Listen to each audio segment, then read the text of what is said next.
It causes the musalli, that is the person who engages in reciting salawat, to be saved from the grievous punishment and severe conditions on the day of judgment. Imam al-Haddad, radiallahu anhu, this great imam of his time, said that there are different maqams in the akhirah, different stations or places in the akhirah. And at each of these stations, and throughout our journey in the akhirah, from one step to another, from one stage to another, it is the salawat that we recite in this dunya that would benefit us the most. And so it is among the benefits of salawat is that it causes the punishment on the day of judgment, that the believer will be safe from that. The severe conditions of the day of judgment, the believer will be safe from that because of their constant and profuse and frequent recitation of salawat on the noble Prophet sallallahu alaihi wasallam. It results in an abundance of nur, of light for the servant on the sirat, or the bridge over hellfire in the hereafter. Yes, there is this bridge over the fire of hell, over Jahannam. It's called the sirat, or pul sirat in some segments of our community. They will refer to the same bridge in that way. Everyone would have to go over the sirat. And many are those who would fall off from this bridge, and then they would fall into hellfire, because hell is below this sirat. This sirat is over the fire of hell. And fortunate are those who would be able to go over this sirat in a safe way. For some, this bridge or sirat would be wide and expansive. For others, it would be narrow. For some, they would go over this sirat so quickly that they wouldn't even notice it was there. The prophets of Allah, the shuhada, the martyrs, the siddiqeen, the salihin, the awliya of Allah subhanahu wa ta'ala, the great believers of Allah subhanahu wa ta'ala would be blessed in this way. For others, they would go over it much slower, it would take long. And still for others, they would have to crawl over that sirat, that bridge. All of which is based on their life in this dunya, the actions that we do in this dunya. For some, this sirat would become narrow and narrow, until for some it would be like the edge of a sword that they have to go over.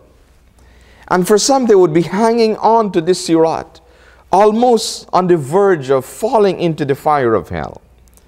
And then the salawat that they recite in this world would come to them and pick them up and take them over that bridge. Subhanallah. It is a nur, it is a light for the believers, for the servants on this sirat, on this bridge over hellfire. The salawat that we recite on the Prophet alayhi salatu wasalam causes the Holy Prophet alayhi salatu wasalam to respond to the musalli by returning the greetings of salat and salams. Yes, the Prophet alayhi salatu wasalam responds to us. Think about this for a moment. Think about someone whom you respect and look up to and love, and you meet them in some gathering. Would you not like for them to greet you? Would you not like for them to speak to you? Would you not like that if you were to go to them and extend greetings to them, that they would respond to your greetings, that they would acknowledge you, that they would engage in conversation with you? Certainly we would.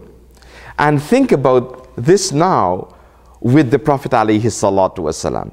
Would we not love to engage in dialogue with the Prophet alayhi salatu wasalam? Would we not love that he would greet us with the greetings of salams, of salat and salams?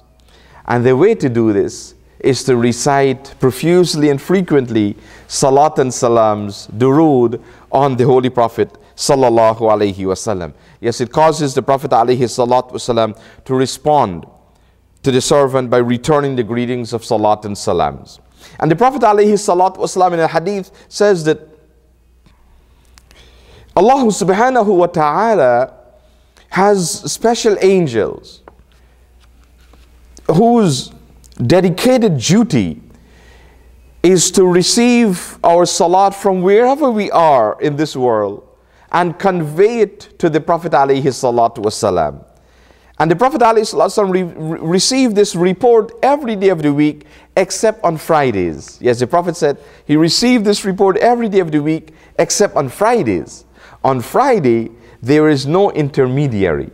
When we recite our salat and salams, it goes directly to the Prophet alayhi salatu wasalam, and he responds directly.